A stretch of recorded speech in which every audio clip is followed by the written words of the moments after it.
Picture London in the 1340s. It's a city bursting with life, its narrow, filthy streets crammed with around 70,000 people. Now imagine a silence falling over that city.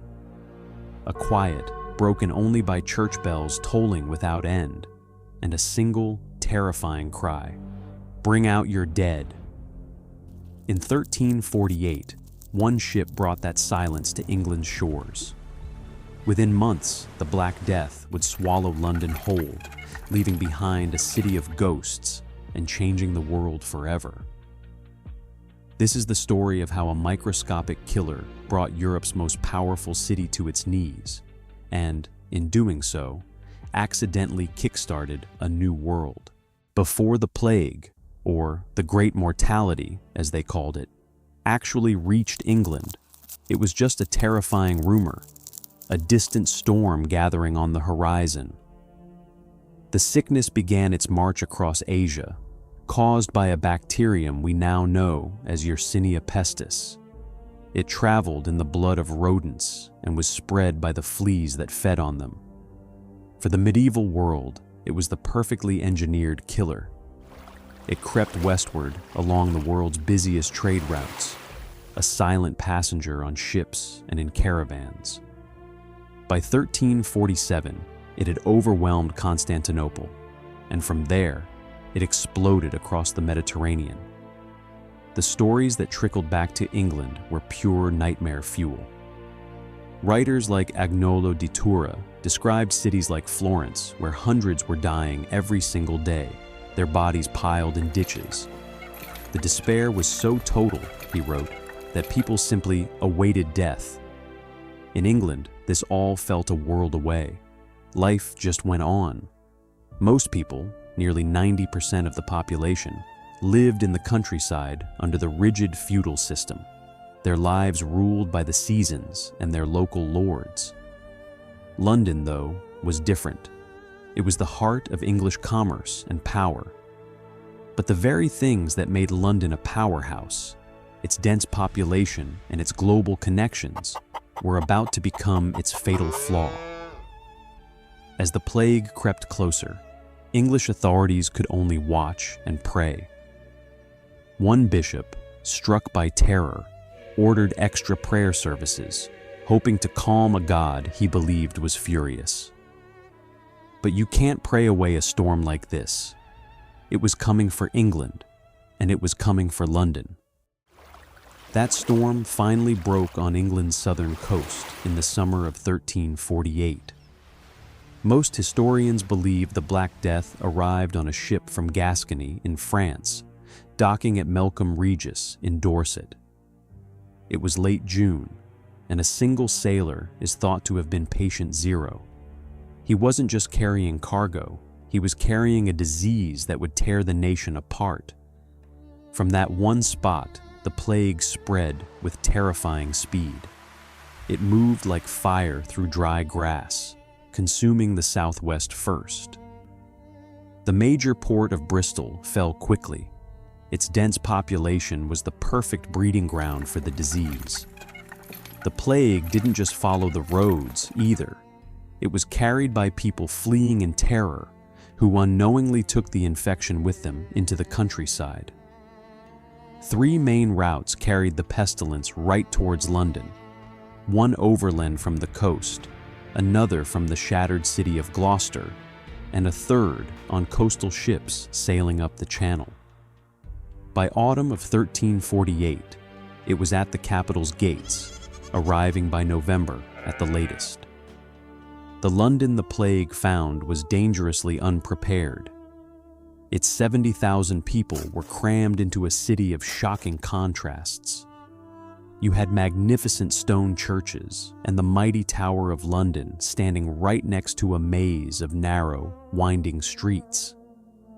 These streets were unpaved, often little more than open sewers choked with animal waste and trash thrown from the windows above. People lived in tightly packed, timber-framed houses where sunlight and fresh air were luxuries. Entire families shared small, stuffy rooms, often with the very rats whose fleas carried the seeds of their destruction. It was a tinderbox waiting for a spark. In the autumn of 1348, that spark arrived. The winter of 1348 to 49 gave London a false sense of hope. The plague bacteria and its fleas don't do well in the cold, so the spread slowed a bit. But when the weather warmed up in the spring of 1349, the true horror was unleashed. London was transformed into a city of the dead, and the way it killed you was horrific. The most common form was bubonic plague. It started with fever, vomiting, and terrible pain. Then came the telltale sign, the buboes, hard, agonizing swellings in the groin, armpits, and neck that would turn black and fill with pus. If they burst, you had a tiny chance of survival. For most, death came within 5 miserable days. Even worse was the pneumonic plague. This version attacked the lungs and was spread just by coughing or breathing. It was almost 100% fatal. A third, septicemic form, infected the blood, causing high fevers and massive internal bleeding. To Londoners, who had no idea what was hitting them, no concept of germs, the disease seemed like a terrifying random killer. They blamed it on bad air, the alignment of the planets, or, most often, the wrath of God. As the death toll exploded between February and May of 1349, the city started to fall apart. Fear was everywhere. The wealthy, including King Edward III and his court, fled to their country estates. But for the vast majority of Londoners, there was no escape. They were trapped.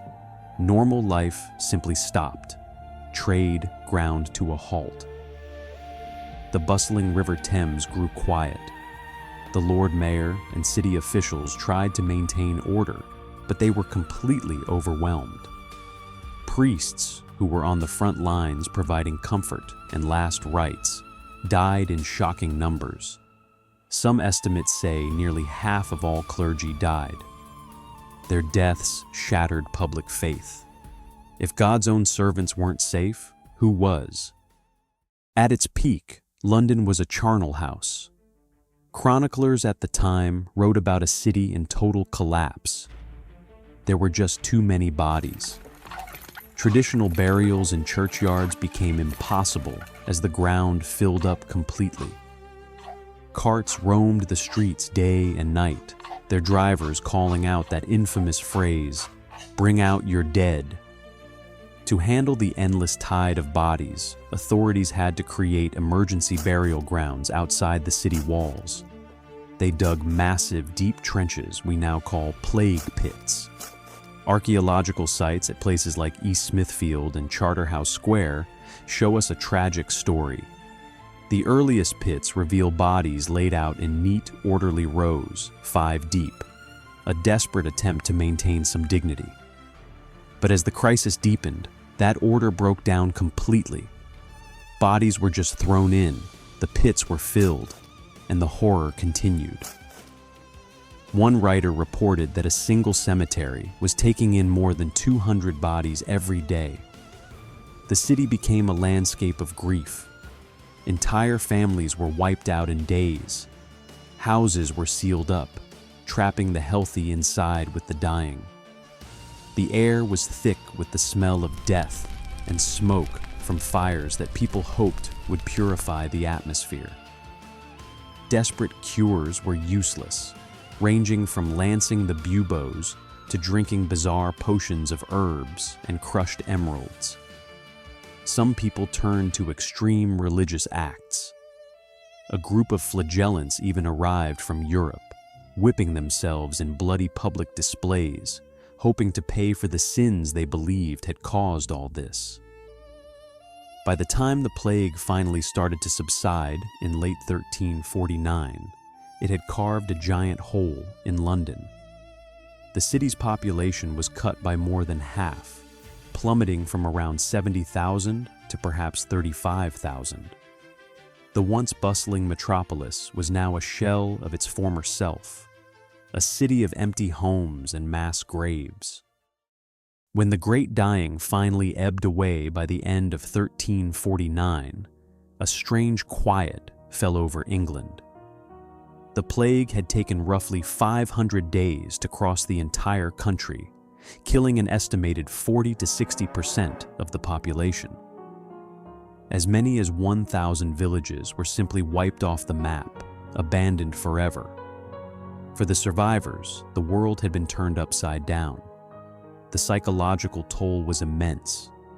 People had watched their entire world collapse, where money, status, and even faith offered no protection at all. But the biggest change? The job market. With up to half the workforce gone, the old power dynamic between the rich landowners and the poor peasants was shattered. For centuries, the feudal system had depended on having way more workers than jobs, keeping peasants tied to the land as serfs with no rights. Suddenly, those who survived found their labor was incredibly valuable. Lords were desperate for workers and had to compete for them, offering higher wages and better deals just to get their fields farmed. For the first time in history, peasants had bargaining power. They could demand more money, and if a lord refused, they could just pack up and move to another estate that would pay them. In an instant, the rigid bonds of serfdom began to dissolve, not because of a revolution, but because of a demographic collapse. But the plague wasn't a one-and-done event. It came back in waves, especially in 1361, which kept the population from recovering quickly. It would take centuries for Europe's population to get back to what it was before the plague. That first shockwave, though, had already set something unstoppable in motion. The ruling class, watching their power and profits disappear, tried to fight back. In 1351, the government passed the Statute of Laborers, a law designed to force wages back down to pre-plague levels and stop peasants from moving around. But it was a desperate move against an economic tidal wave. The law was nearly impossible to enforce and just made the lower classes furious. That simmering anger would eventually boil over into the Peasants' Revolt of 1381, a direct consequence of the new world the plague had created. The Catholic Church was also deeply wounded. It had been powerless to stop the sickness, and the massive death rate among priests created a crisis of faith for millions.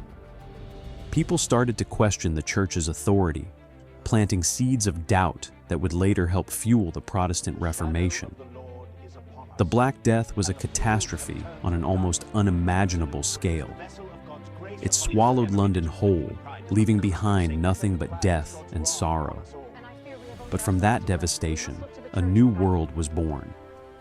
It marked the beginning of the end for feudalism in England and empowered the common person in ways that would have been unthinkable just years before. The silent streets and mass graves of 1349 were the terrible price of admission into a new age, an age forged in the fires of the plague. History remembers kings and victories, but it never forgets the moments when entire cities stood on the edge of extinction. If you want to witness more of those final hours, the moments before collapse, subscribe and join us. And tell us which forgotten catastrophe we should uncover next, because the past is filled with warnings for those willing to listen.